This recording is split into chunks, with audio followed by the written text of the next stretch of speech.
if it can overcome the Goblins.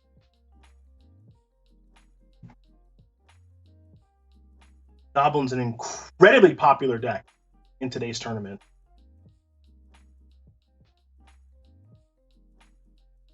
Let's see. There's a colorless land for you. Labyrinth of Sokfos. Sure. You want to look that one up? Nah, that's all you, man. All right, then we don't know what it does. It's a. You want to play that game with me? You think you're gonna just like threaten me like that? All right, we don't know. Hope it doesn't come up. It's a.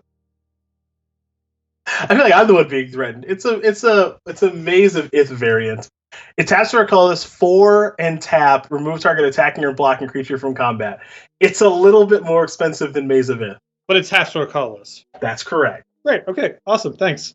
Appreciate you looking it up for me. That's why I'm here. I have the internet and the wherewithal to do it.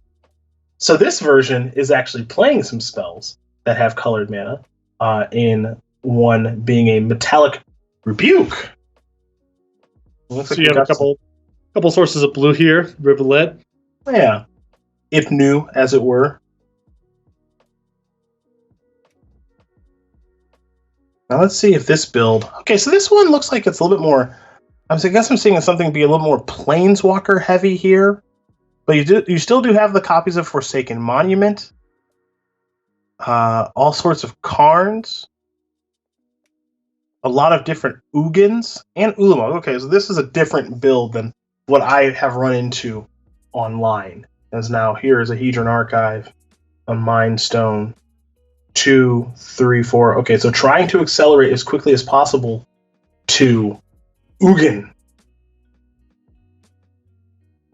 Which I have learned the hard way. Tough not to crack. Not to crack if you're playing Goblins. No, actually, Goblins is actually not bad against it. I'm going to take it the other way there, bud. It's not game over against Goblins, given how much haste they have. Because you can just... They sweep you, and then you can, like, Muxus into a haste creature and be okay? Yeah, or just, you have a haste creature and, like, another Goblin in your hand or something, and you finish off the Ugin in it, and then they're like, okay, so now what do you have going on? And the answer is, like, I don't know, not very much. So, it's actually surprisingly easy to beat an Ugin for Goblins, because also Goblins has a lot of haste lords, and that's you're dead.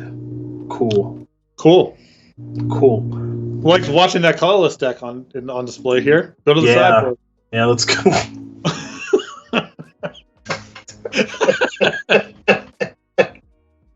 Yeah, let us go to the sideboard. That was a beatdown. What do we got hanging out over here? Grab Trigger's Cage? Karn. Yeah, Karn. Yeah, a bunch of Karn targets. Yeah, classic. Yeah. Classic Karn targets. Mm-hmm. Sorcerer's Spyglass? I don't think that's it.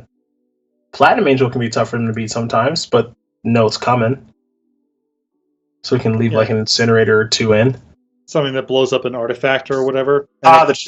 You mean the Trash Master? Sure, Trash Master's fine. Yeah. Trash you. I'm checking the sideboard here. And the main deck. Oh, okay, there's one Trash Master in the main here for Sandy Dog. Now, Sandy Dog, as we know, loves a mono-red strategy in all formats. Mm-hmm. And there is the ability to play an aggressive mono-red deck with Bomat Couriers and Burning Tree Emissaries and Hazarets and stuff, but if the dog, Brandon Burton, of course, is going the Goblins route, he must feel very strongly that this is the best way to get aggressive in this format if you want to play red. Yeah, I think the Sultai cards are just kind of too naturally good against red aggro, like the classic red aggro stuff. Mm-hmm. Not to say that you can't win or that it's not like you can't play it or whatever, but I think the Goblins approach is a lot more sound. Well, there's a Maze Mind Tome. So it's a pretty nice draw here for Oliver Padberg to kick this game off with Ipnu Rifulet, Ugin, and Metallic Rebuke in hand.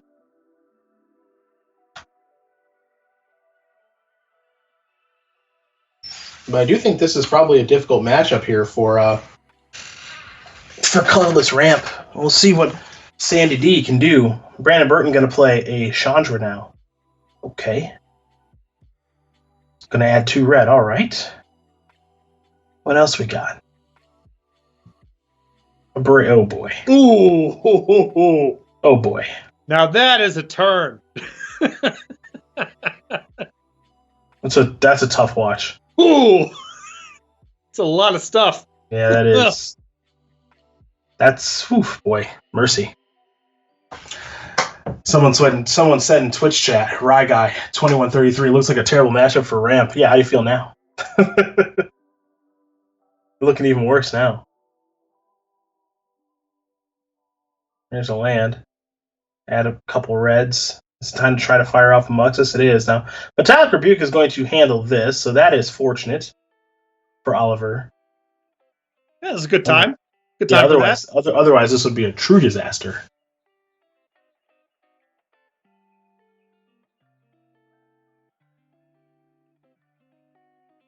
Now, gonna draw a card with Maze Mind Tome. Maze Mind Tome's a nice one. It's a really good card. Sweet design. Yep. Yeah, you like that one? I like it quite a bit. I like it too. One of my favorite designs of the last 10 years, maybe ever, is Treasure Map. Of like the smoothing early and providing some inevitability late, but it transforms so it's not just like Jam Day Tome for the whole game. I think Maze My Tome is a slightly worse version of that design, but still excellent. Does like a lot of really good work.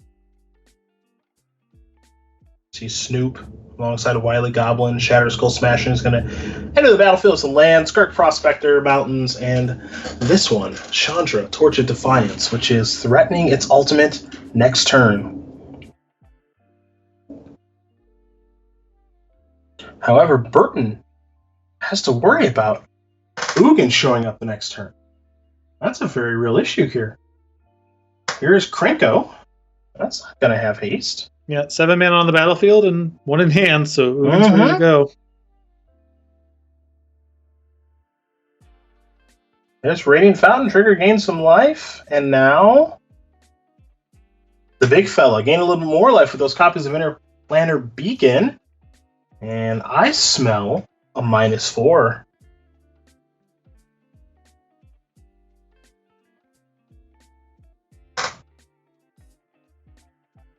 Goodbye Goblins cards, and with a Krenko on top of the deck, Ugin can pick that one off too, and so the Spirit Dragon might be the winner of this game.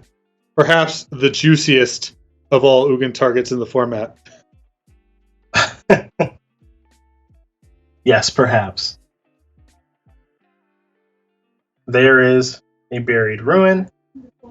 That's the Ugin going upstairs. Here's the Hedron Archive.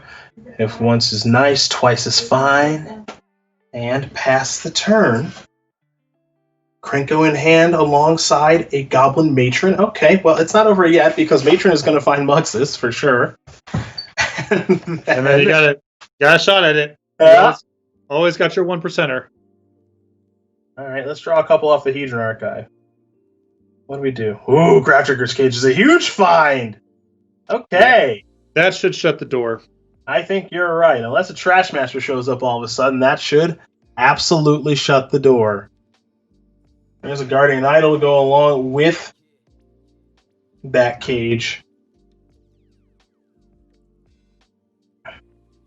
There's Krenko. Here's Prospector. Okay. Burton saying if you want to kill both of these, you're going to have to minus your Ugin quite a bit. In the interim, let's sacrifice Hedron Archive again and draw a couple of cards. Rebuke and Karn. That's pretty darn good. Ether Hub, the draw step for the turn. Gotta imagine this Karn's got something nice to search up to put a stranglehold on this game. We're going to see Ugin just plus to take care of that Krenko. Interplanar Beacons are going to trigger from the Karn, and Brandon Burton says, I don't even need to see what you're going to search for. I'm already beat. So game number 3 going to be coming here for you in just a moment as Oliver Padberg and Brandon Burton, they're all tied up. Ba-doo-boo. So what you saw in that game is Ugin's ability to undo a lot of the sort of the card advantage work that Goblins is able to put together. As you mentioned at the top, Cedric, it is possible to come back from that spot just with haste or Muxus, but it does really limit the number of things you can do going forward, because all other elements of your deck don't work anymore. Yep. And so it's interesting to see how Burton wants to approach Game 3 on the play here. Do you even want to mess around with any of the expensive card advantage stuff like Chandra, or are you supposed to focus on just being as fast as possible? It's a fair question. Take a look at the opener here. Cascading, Cataracts, Ipnu Rivulet, Radiant Fountain, a couple 2-mana artifacts that'll accelerate you in Guardian Idol and Mind Stone, and then Karn, the Great Creator, and Padim, which is a card I haven't seen in a little while. Radiant Fountain to kick things off. So you got a spell, it's Conspicuous Snoop Doggy Dog. There's the beacon. Here's the idol. Let's send it back Burton's way. Chieftain on top. There's a mountain. There is a Chieftain. Muxus on top of the deck now. This could get ugly for our colorless ramp player. Buried Ruin, the draw for the turn. Here is an Ipnu Rivulet. Now there is a Padim, Council of Innovation.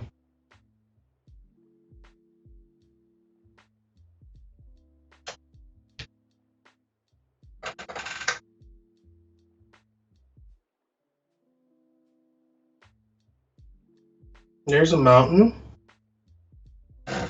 So it doesn't look like we're going to see Muxus this turn. I guess it would have to be exactly Skirk Prospector to make Muxus a reality this turn. Instead, it's going to be a copy of Conspicuous Snoop. And now another Snoop. Beatdowns. Yeah, this is the type of draw here where I'm worried about the ramp's ability to handle consistently. How about Nulamog as a draw step? How's that? You know, it's got something to look forward to. Something to play towards? Something to play towards. There you go. It's important to have things to play towards.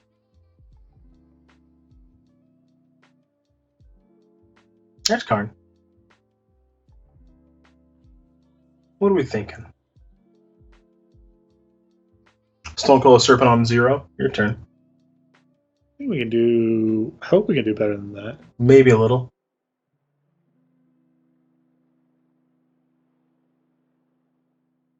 Maybe a smidge. Ooh, Meteor Golem. Okay.